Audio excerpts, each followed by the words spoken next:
Hey guys, we're trying to go live with Miss Hip Hop. Bit of a connection issue, but we're trying to work it out. So bear with us.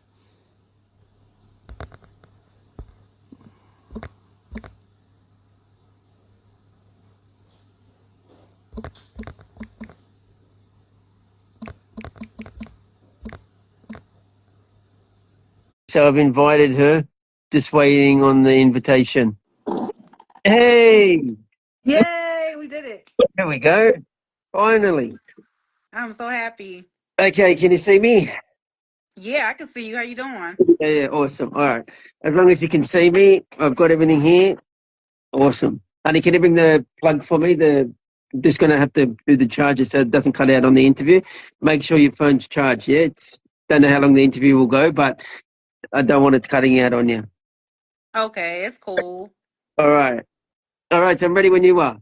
The Okay. connection, honey. I, I'll give a five 5 second countdown, okay? Okay, let's go. All right. Let's get picture. Five, four, three, two, one.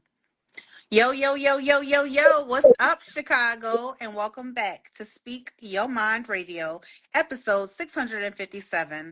I'm your hostess with the mostest, Queen Star, aka Ms. Hip Hop.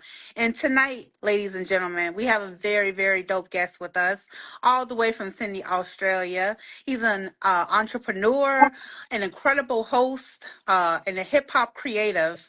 And he's also interviewed over 700 artists in over 130 countries, which is quite impressive if you ask me. So without further ado, up next to the mic, the one and the only Justin Newman, aka Cindy the Goat. What's up? Salute, what's up? Thank you very much for the intro. Very nice. Very nice. My wife said me clapping. Very nice. Yes, clap it up for yourself, man. You are incredible. You are such an amazing person. You really are.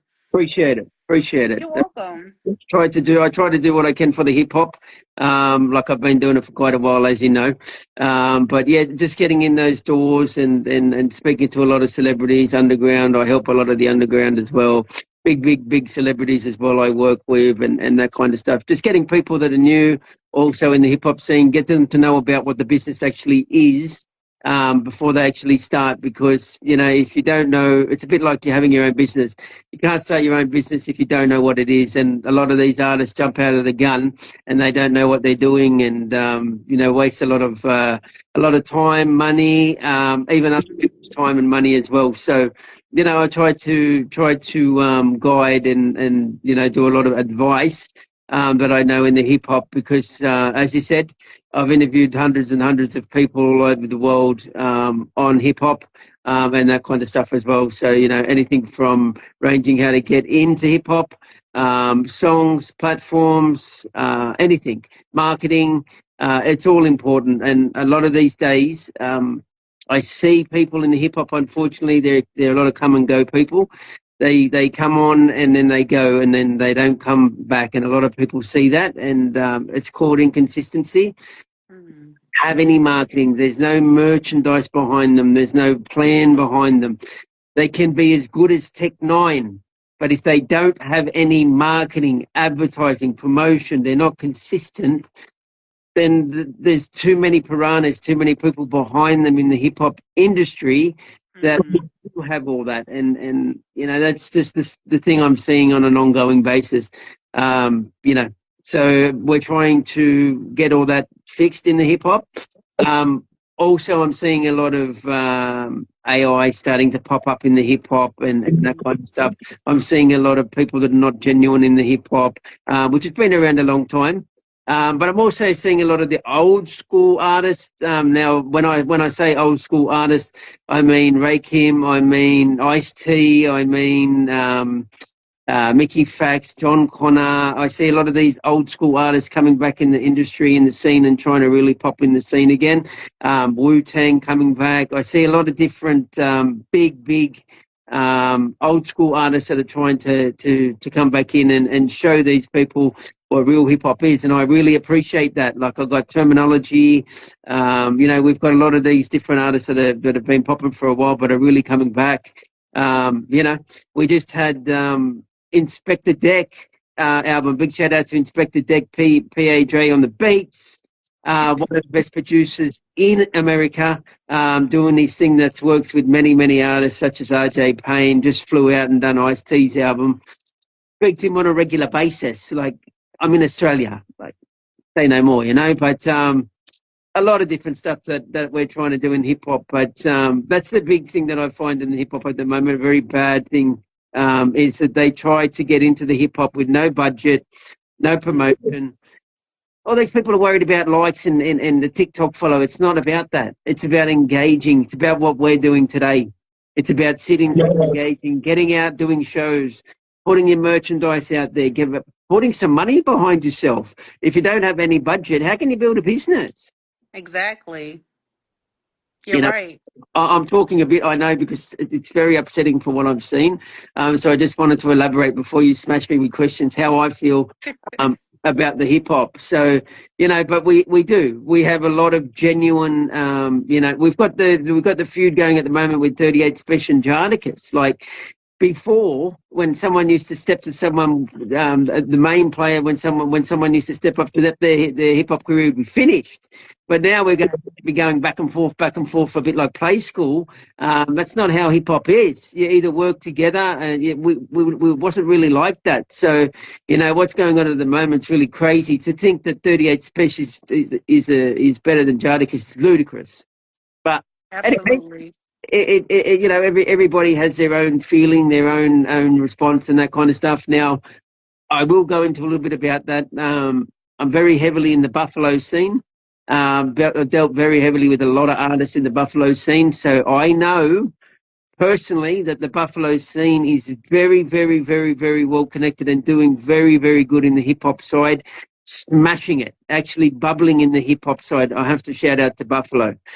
But New York and these kind of people, Styles P, Jadakiss, Sheesh, all these kind of people, there is no way in the world that any of these other artists are going to come along. There's no way.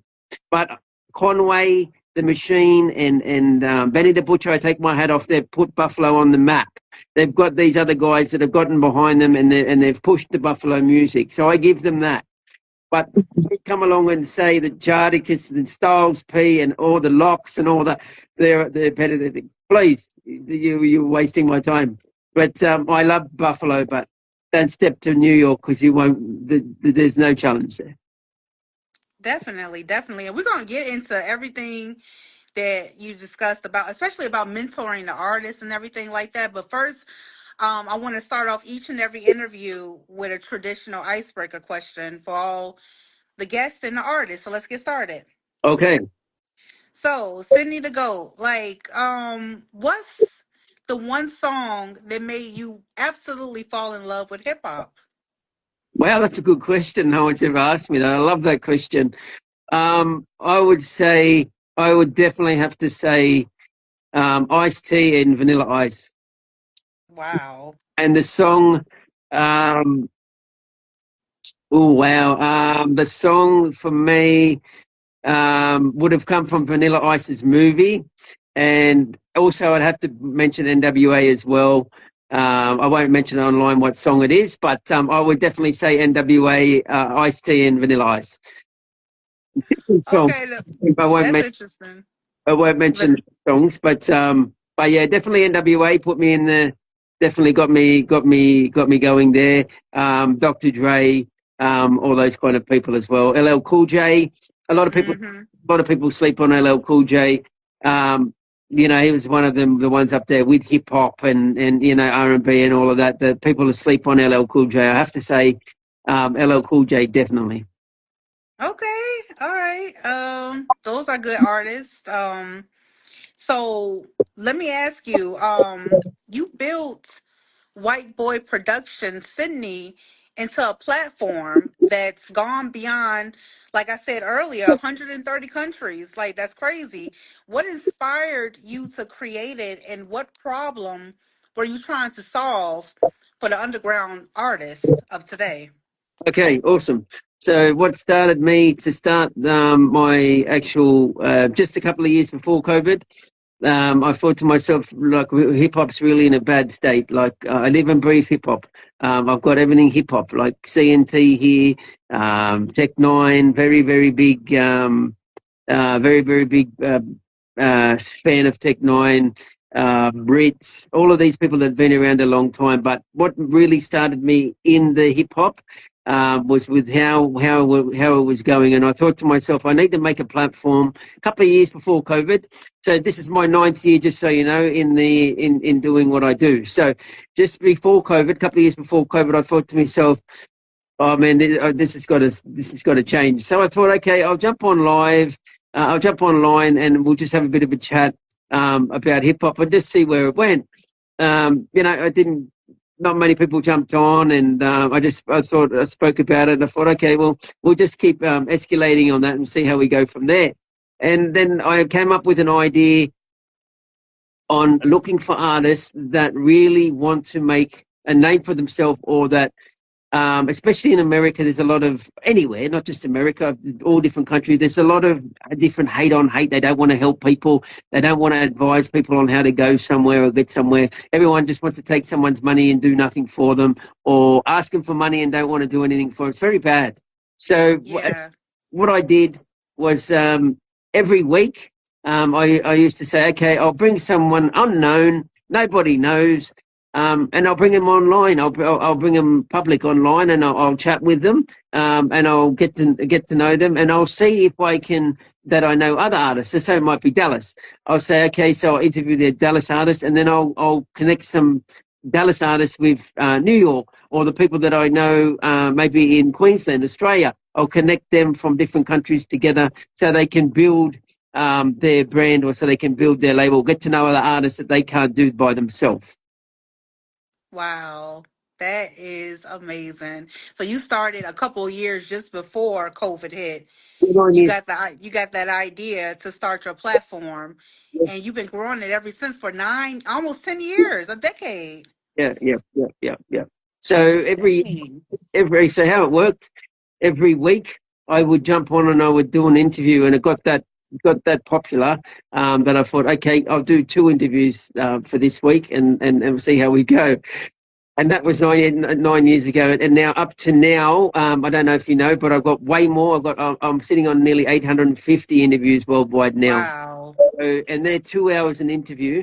So if you do the math, you do the time out there, you've got to do the history before the artist, and I'm sure you know you've got to do all the background questioning and that kind of stuff. So over a period of time, for all them artists, over a period of time, I've gotten to learn by engaging. As I said, it's very important to engage. You can't be shy. A lot of people are shy in the hip hop industry. They don't want to talk. They don't want to get online. They don't want to do interviews. They don't want to go live. They don't want to go to shows. They just want to make tracks on a jump on Spotify or put it on YouTube, and they're going to blow up. Industry doesn't work like that. You need to put a bit of money into yourself. You need to promote yourself, and you need to be consistent. Which is why I seen what you were doing. I was very impressed about what you've been doing. There's not many people like me or you in the industry that's doing what we are doing. So I take my hat off to both me and you for taking time out for doing interviews with these artists. It's not just all about myself. What you've been doing is incredible.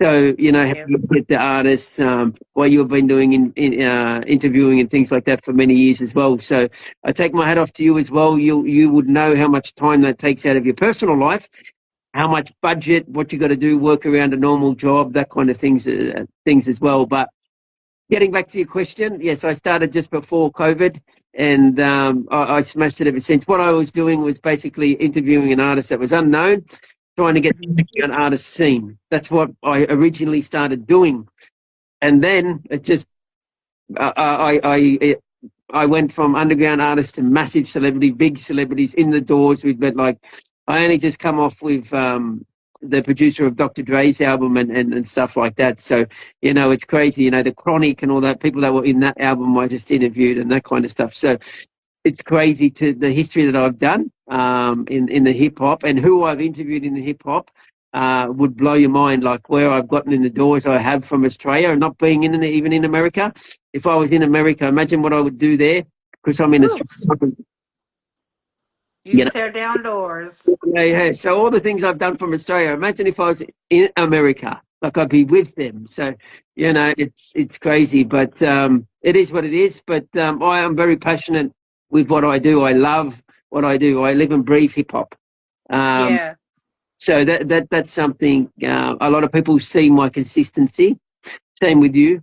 of course. A lot of people see what I've tried to do. There's a lot of haters out there that have tried to stop me. Like, I'll go into a few things for you. The name, people didn't like the name at first. People didn't like the promotion, and people didn't like the pictures. Like, it's crazy. But then my haters became my followers. They bought my merch. Mhm. It's nuts, some of the stories I have. But This episode is brought to you by Facebook. So you were scrolling on Marketplace, and there it was, the bike you'd been searching for. You sent a message, and it turned out the seller was super chatty, kind of funny, and an avid cyclist. The next thing you know, you're in a cycling crew.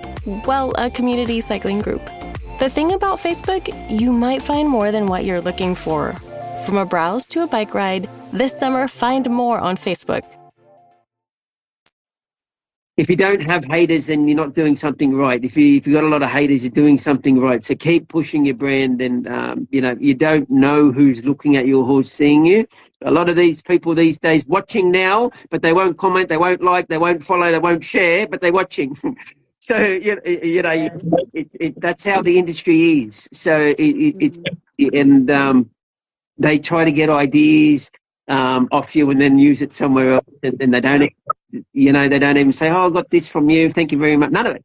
They'll take it off you and stuff like that. But heaps of people could be watching, but they don't ever share, like, or comment, and that's where the buying of the views came in the industry and things like that. Because a lot of the people, they try to take people's ideas. They'll look at something, they'll share. They won't share anything, or they won't say anything. Maybe for a long period of time. I used to have people that used to watch me for a long time, never said a word, and then message me, "Oh, I've been watching you for years."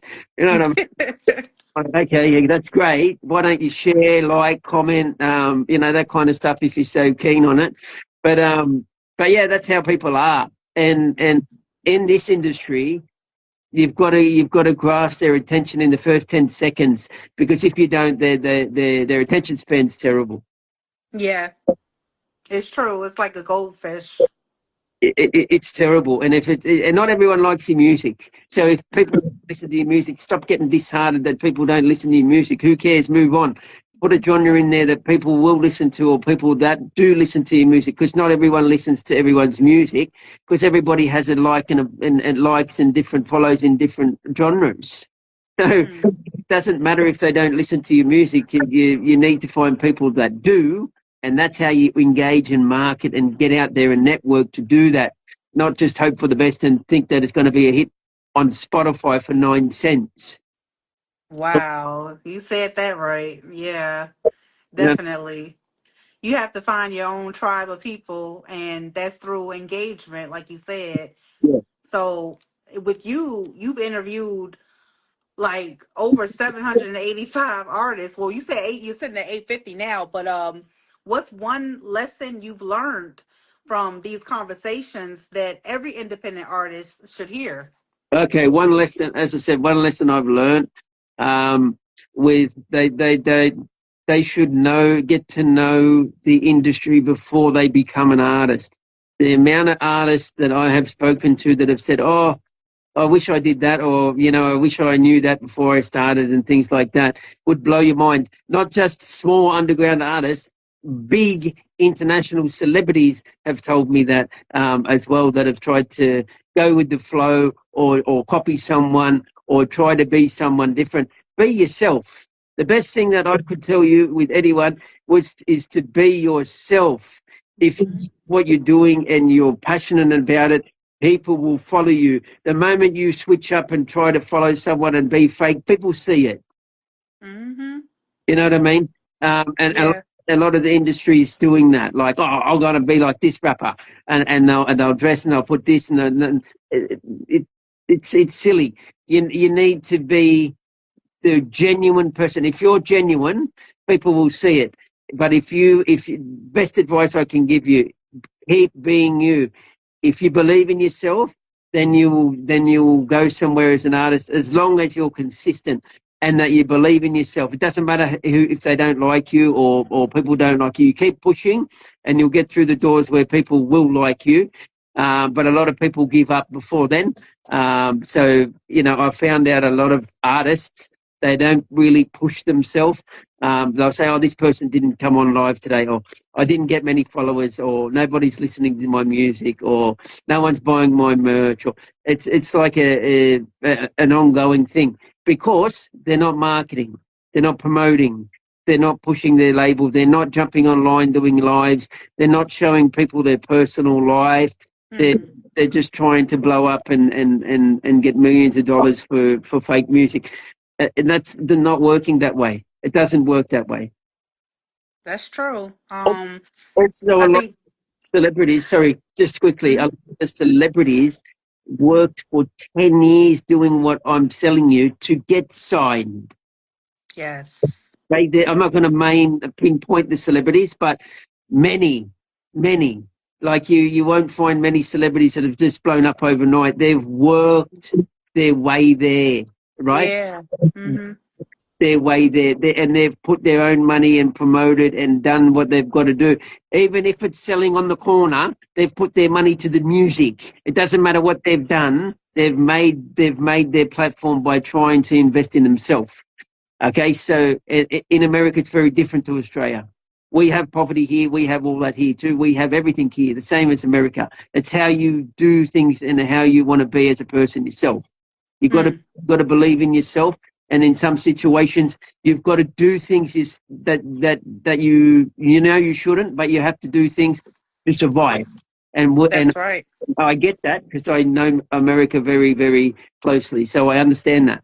But with what I'm getting at here is you need to believe in yourself, promote yourself, and invest in yourself. Mhm. Before you ask someone to invest in you or sign you, they're going to see what are you doing for yourself, and a lot of artists don't have it. That's true. That's wonderful advice. It sounds cliche, be yourself, but really people will recognize the genuality in your personality, period. And invest in yourself. Put your money where your mouth is, and like you said, stay consistent. Those are three key concepts to success. Look at you. You've been in there for almost 10 years, so you know. I don't think you can ask my wife. You can ask anybody that's on live with me. I don't think I've had 1 week or 2 week spell in 9 years of doing even a break. You know what I mean? Wow. That's how passionate that I am. Like, that's how much effort I've put into the hip hop, and talking to people, engaging with people. I have 16 hours of music. I'm not even an artist. I'm going on my 20th. I'm going on my 20 hours of music out. My two double albums coming off the platforms. They're coming. But I have 17 hours of music on the platforms. But I have two big double albums coming off the DSPs where you've actually got to buy it, because the DSPs are not giving me absolute 9 cents, and it's not all that about. It's not that. That's not what I'm doing it for. I put music out to promote artists, and I make artists jump on with me and promote all over the world international music. So I'm not doing it for to get money or anything like that. That's not what I'm doing it for. But these albums off the DSP, yeah, they Right. they've got a lot of different big features. I sent them to you. There's a lot of work being put into that, and these albums are massive, and they've got big features on underground and big celebrities on these albums. But as I said, I have 16 hours of music, more than most underground artists or the upcoming artists even dream of doing, and I'm not even an artist. Right. That's what I mean. That's great. So who is the biggest feature you've worked with? Wow.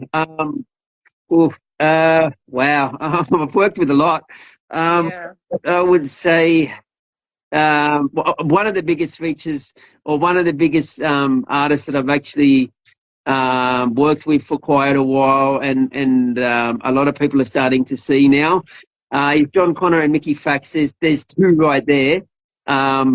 One's from Flint, Michigan's one is from New York, the Bronx, but they're being slept on for quite a while. Mickey Fax has had his own Pendulum Inc. school for more than 5 years now. It's only just leveling up and getting big artists involved, and celebrities like Jadakiss and all that kind of people to come and see him, rake him, and a lot of these other big artists. But a lot of people sleep on Mickey Fax or John Connor, put a lot of hate towards them. But they've been big stars, more than most of these celebrities that are these days in hip hop, and a lot of people sleep on them. And it's a shame. But some of my biggest features, some of my biggest people I would have spoken in the industry is definitely Mickey Fax, John Connor, definitely. And another person I'm speaking to on a regular basis is PR Dre Beats, producer of the new Ice-T album. There's Ice-T and himself. Who else? Little Easy E I was with, DJ Yellowfella personally, Tech Nine, and I Ritz. I can't tell you how many, but I did a big feature with Ritz. Who else have I done? Tech Nine I was partying with personally. Done music with him. Just a lot of different stuff. He's been putting a lot of Kansas City artists up on the map as well. He's been going out of his way to help his own town, which is good, like Dewey the Don, Roblo the Star, all these kind of guys he's been trying to put up there. So it's been really good. Who else have I had features with? Many big celebrities like Conway. Who else have we done? Gucci Mane. Wow. Lots. Like I've got different celebrities. I even worked with DMX before he passed away. We done music, so. Oh man. So you know what I mean. Like it just depends, like on what artist. But underground artists, I've worked with a lot of underground artists as well. Some major underground artists. Street Soprano, that's coming up with the BSF. It's been signed with them. I've been with them for many years, even before he blew up in the Buffalo scene. I've worked with many underground artists. I just finished working with Son of Tony, which was on the Capadonna and Inspector Deck album from Buffalo himself. Big underground artists I've been working with, Prince Bam Fam, Prince Killer, massive underground artists that have been doing their thing since 1985 in the Buffalo scene, which has done many features with me as well, which has opened up for many big stars and big artists in Buffalo, Prince Killer as well. Bam Fam been around since 1985, done work with Joel Ortiz with them, lots. So many states I've worked. There's 52 states in America, 54 states in America, I think. I've done 52 of them. That is amazing. That is so amazing. Look, now, speaking of so many artists that you've worked with, you've also generated over 9 million organic engagements without relying on major label backing. What are some mistakes you see these artists making when they're trying to grow their audience online? Okay, mistakes. Number one, buying 2 million views and having 2 followers. Mistake number one, shows you're fake. Buying 1 million views and having 30 comments shows you're fake. If you're genuine, if you're really genuine, a lot of these artists that, even the big celebrities, they'll buy views, or they'll buy bots for their concert. Like you don't understand how many things that people do to try to get views. Views for some people, it's like life and death. It's not. What's life and death is engagement. What we're doing now, you can't buy that, right? So I would suggest to jump online, do live interviews or interactions, or get to know your fans That's how you build your base. You can't be shy.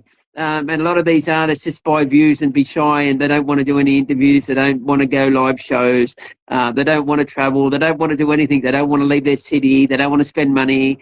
I'm talking big celebrities. I'm not just talking little underground artists. So my best advice and my best suggestion would be is to engage with people. Don't be shy. Talk to them. Don't think because I'm this artist, I'm too good to talk to people. Thank you. That's where you go wrong, because there's a lot of fans out there that absolutely love you, and they'll shy away from you because you don't engage with them, or they'll write to you or comment, or they'll even buy all your stuff, your merchandise. You don't even give them the time of day. Like, Yeah. I understand as being an artist, celebrity, and all that. There's a lot of people reaching out to you. Like, I won't lie, I've got thousands of messages and friend requests, thousands that I haven't even got to in my in my thing, but I always get to them. Each day I'll go and I'll have a look at my friends' requests, or I'll go out and I'll have a look once a week or whenever I get a chance. But I'll always get to them. I'll say, look, I've seen your thing, and bear with me. I'll check you out, make sure you're not fake, and if you're not fake, I'll add you. No issue. But I'll always get to them. I'll always go through all people that have tried to reach out to me. Oh, I say, yep, no, this is no good. Oh, that's no good. No, sorry, I can't add you. And I'll tell them, I'll message them, I'll tell them. But I always try to engage with anyone that's tried to reach out to me. And I think that's how I grow my followers and fans and people like that. It's not just someone that's watching you here. It's so many people that you would be amazed at who's watching. When we finish, when you put this up, how many people will watch it? How many people will view it? How many people will take advice from some of your interviews but will never tell you? I'll tell you this story quickly. I had Ritz reach out to me. Ritz, the Jesus of the community and the way of hip hop, right? Ritz.